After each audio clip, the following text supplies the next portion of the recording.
আমাদের শিক্ষা প্রতিষ্ঠানের কোথাও দলীয় যত কোনো কিছু না থাকে আর এটা আমার অনুরোধ। জীবনে আপনি যত খারাপ কাজ করবেন আজকে হোক কালকে হোক আপনার কাছে ফেরত আসবেই।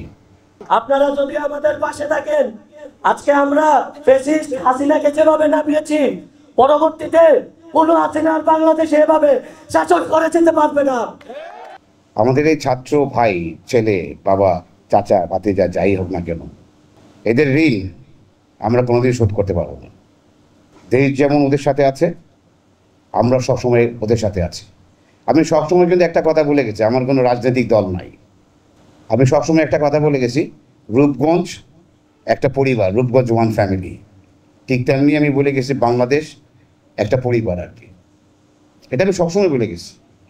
আর রূপগঞ্জে স্কুল, কলেজ, মাদ্রাসা, আমাদের শিক্ষা প্রতিষ্ঠানের কোথাও দলীয় যত কোনো কিছু না থাকে আর এটা আমার অনুরোধ। জীবনে আপনি যত খারাপ কাজ করবেন আজকে হোক কালকে হোক আপনার কাছে ফেরত আসবেই। তা আমার অনুরোধ থাকবে সবাই যাতে প্রতিদিন একটা দুইটা করে ভালো কাজ করতে পারি, কোনো খারাপ কাজ যেন আমরা না করি আর। আপনারা যদি আমাদের পাশে থাকেন, আজকে আমরা ফ্যাসিস্ট হাসিনাকে যেভাবে নামিয়েছি, পরবর্তীতে কোনো হাসিনার বাংলাদেশে এভাবে শাসন করে যেতে পারবে না। আর হাসিনা একটা মায়ের বুক খালি করে যেতে পারবে না। আজকে আমাদের আবু সাইদ পুলিশের সামনে বুক দাঁড় করে দিল, তাকে কেন পুলিশরা গুলি করলো? তার কি অপরাধ ছিল? সে তো তার অধিকারের জন্য মাঠে নেমেছিল। তার অপরাধটা কি ছিল? তাকে কেন পুলিশরা গুলি করলো? মুক্ত ভাইয়া, আজকে রাস্তায় যখন কেউ একজন বলে ভাই পানি লাগবে, পানি, আমাদের চোখ দিয়ে পানি বের হয় কেন জানেন? কারণ এই সংগ্রামের জন্য আমাদের মুক্ত ভাই আজকে শহীদ হয়েছেন। এই ফ্যাসিস্ট হাসিনাকে সরানোর জন্য মুক্ত ভাই আজকে শহীদ হয়েছেন। এই ফ্যাসিস্ট হাসিনাকে সরানোর জন্য আবু সাইদ ভাই শহীদ হয়েছেন।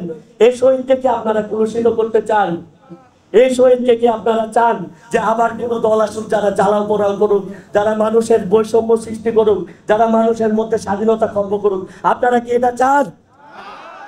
তাহলে যদি না চান তাহলে সবাই একসাথে ঐক্যভাবে থাকতে পারবেন না। একটা দল কেন, 100টা দল আসুক, আমাদের ছাত্র সমাজের সাথে, আমাদের মিডিয়া ভাইরা, আমাদের জনগণেরা, আমাদের বড় ভাইরা যদি আমাদের পাশে থাকে, কোনো হাসিনাই আর বাংলাদেশে শাসন করতে পারবে না।